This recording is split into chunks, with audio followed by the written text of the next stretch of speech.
Hello. First of all, hi. If you are here from my Doctor Who vlog, then cool, thank you. If not, then that's cool. If you haven't watched it yet, and if you are interested or don't mind spoilers, it's down there. I did it as a live stream, and it actually went well. People actually watched it, like, live, and you know, I even had a couple of comments and a couple of people that were sort of having a bit of a conversation with. Excuse me, just there we go. So yeah, that was, I mean, not the first time I've live streamed. I did a brief live stream of the fire we had the other week, and that was fun. Literally last week, not Monday, crikey. And you know, I did a couple of test streams, but yeah, this is the first time I've had a proper sit down. It's like a 40-minute stream, and people watched. People actually sat down and said, "Oh, I'm going to watch this random person and see their thoughts on the show." So yeah, thank you for that. And since then, I've had like another. I think, well, it's when I did the thing, it said like 50 people tuned in at one point, and like 8 people were the peak. I did see the numbers go up and down a lot, so I don't know if it was like the same people jumping in and out, or literally a rotation of 50 people. But that video is now currently sitting at 55 views, which for me, for a view, is great. This week, recently, I lost 2 subscribers. I don't know if they bounced off, because I've had that a couple of times. Geeky Poet, I know for a fact, has subscribed to me a couple of times, and I don't know, because they got bounced off for some reason and then realised, oh, I like that person, I'm going to resubscribe. So I don't know if it's a case of that was what happened, or just people decided they wouldn't follow me anymore. But since the stream, I've now gained 2 people. So I was 42 at the beginning of the week and 42 at the end of the week, and a bit weird in the middle. There you go. But I have calmed down a little bit. I have had food. Don't worry if you're a bit worried, you know, if you want to watch the review, you can. I just start off, the first few minutes is non-spoilery, and then it goes into spoilers. So if you only want to watch the first few minutes to see the non-spoilery thoughts, then that's fine. If not, then yeah, that's also fine. But yeah, so first proper live stream outside of a couple of test videos, and yeah, it went well. People watched and spoke to me, so I was happy about that. T-shirt today is retro gaming, a Nintendo t-shirt, so that's cool. I like that one. Again, Geek Gear, and my nice thin cardigan I've been wearing for a while. So how are you all? Did any of you watch Doctor Who, the new episode?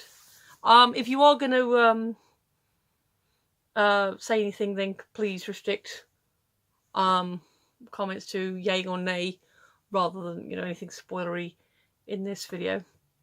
But yeah, today aside from, you know, watching Doctor Who and having a lazy day, you know, doing the thing, today's been a lazy day. I've had a lot going on. I had a few other tiny little bits and pieces, like over some t-shirts I still hadn't folded up. I did a bit of washing up. A little bit straightening, but yeah, he himself came home. He was very tired, a little bit cranky. Conversations were had. It's fine. Rearranged his magnets, because he gets a lot of magnets, because they make people interesting. And yeah, pretty chill day today, because I needed it. Like I said, I've had a long week, especially after the weekend of sorting and shoveling stuff around. Excuse me, I'm gonna have some water. Yeah, still working my way through these things. He actually decided to have some orange juice at work, so I refilled his Lucozade bottle with the water from the bottles. So fair enough. Yes, so not a whole lot to report on today. It's, like I said, except for the live stream going well, which I'm very happy about. So let's just let's do this. Let's do the question of the day, because that's what it's all about. I know sometimes these preambles are really long, and then I don't have no time to answer the question. But quick shout out to Omar as well, who has subscribed. I don't know if he's going to be watching this vlog or he's just going to stick and watch the Doctor Who stuff. But either way, hello. Let's have a look. Today's question. It's one of those questions. Would you like to be able to read other people's minds? Why or why not? I don't know, that's focused or not. Only if you could control it. Basically, popular sci-fi has given us two versions. The common version being that they can, like, you choose to be, you learn to, you grow up with it, you learn to control it. You can pick and choose who you talk to. I mean, like, Star Trek's probably a good example, because, like, with Vulcans, they're touch telepaths, they can only read your mind if they are, they are in contact with you.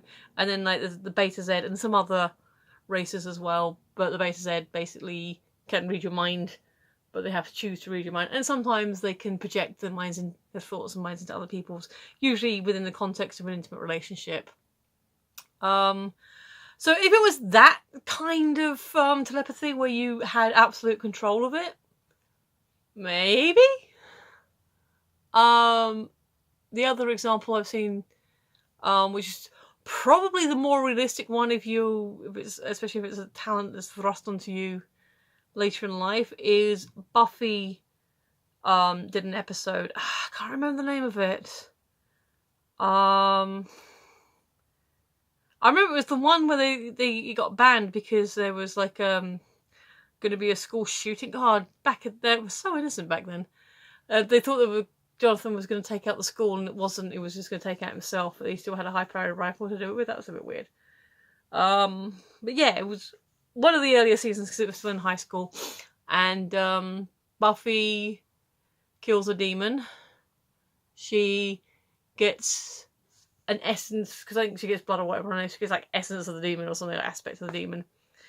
And she's like, Willow's looking at her, she's like, what are you doing? I'm checking for horns.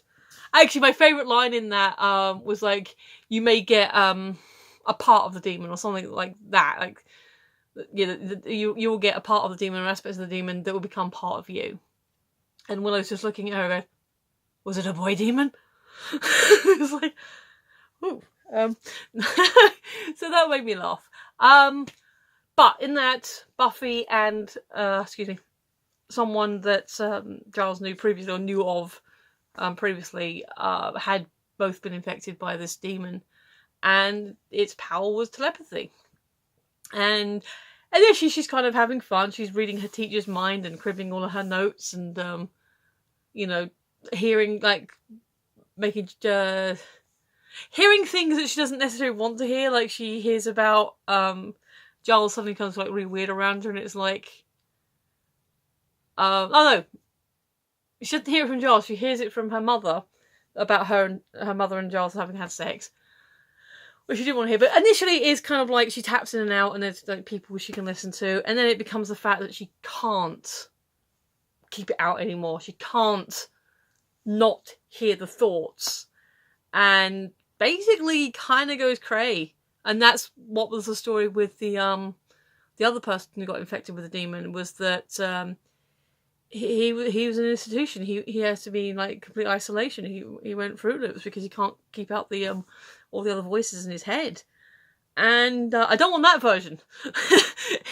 If that's the scary version, and like I said, probably the more realistic version, because unless it is a society of telepaths and that's an ability they've evolved, and they've actually, there's a way of learning and teaching the young to control it. I mean, saying about, like, weird synergy in like weird connective tissue. I can't remember the guy's name now, but there was an episode in Star Trek where there was a Beta Z who was born hearing voices rather than developing it later in life, called Tam Elbron. That was Tin Man. And that guy whose name I can't remember now, I've seen him in a few other things, he's very good. He played the mayor in Buffy the Vampire Slayer. So that was fun. So little connections there. So would I want, like I said, if it was where you can sort of control how and when and who you tap into, maybe. But then wouldn't you be hearing, somebody else's, what you're hearing? The mind is a complicated thing, and right now I am talking, I'm thinking about what I want to say, and there's probably another couple of dozen other thoughts bouncing around the back of my head, or just things that I'm not aware of. And I can actually, I'm looking at my DVDs, so I'm sort of reading off of those. I've got like the complete Red Dwarf set, so I've got like, you can see it right across the fish, Red Dwarf. So I'm talking to you, I'm talking about telepathy, and yet I'm still reading my the boxes and looking around my room, because I do that, and I know I shouldn't, but that's what I'm saying. So I'm talking, I'm thinking about what I'm saying, but I'm also like, oh, Red Dwarf, oh, Red Shadows, oh, Black Mirror, The Triumph, the Scott Westerford Ugly series. You don't need to finish reading that. And that's just the things I'm consciously thinking about. And then there's the other stuff that just bounces around that you don't necessarily think about. And it's like, just the idea of reading one person's mind.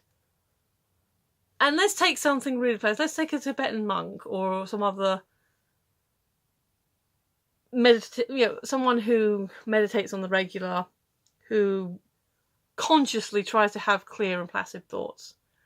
I bet even they can be a bit bonkers at times, not necessarily crazy bonkers in themselves, but in their minds, there's probably still quite a bit going on. So you wouldn't necessarily, you'd have to be very clever and very, to go in and pick out certain threads and certain thoughts and certain things. That would be a very specific thing, and I don't think it's something you could necessarily learn overnight. So in theory, the idea of reading someone's mind to find stuff out, I mean, you can find out some really scary stuff. I mean, would you want to know what people really think of you? I mean, no.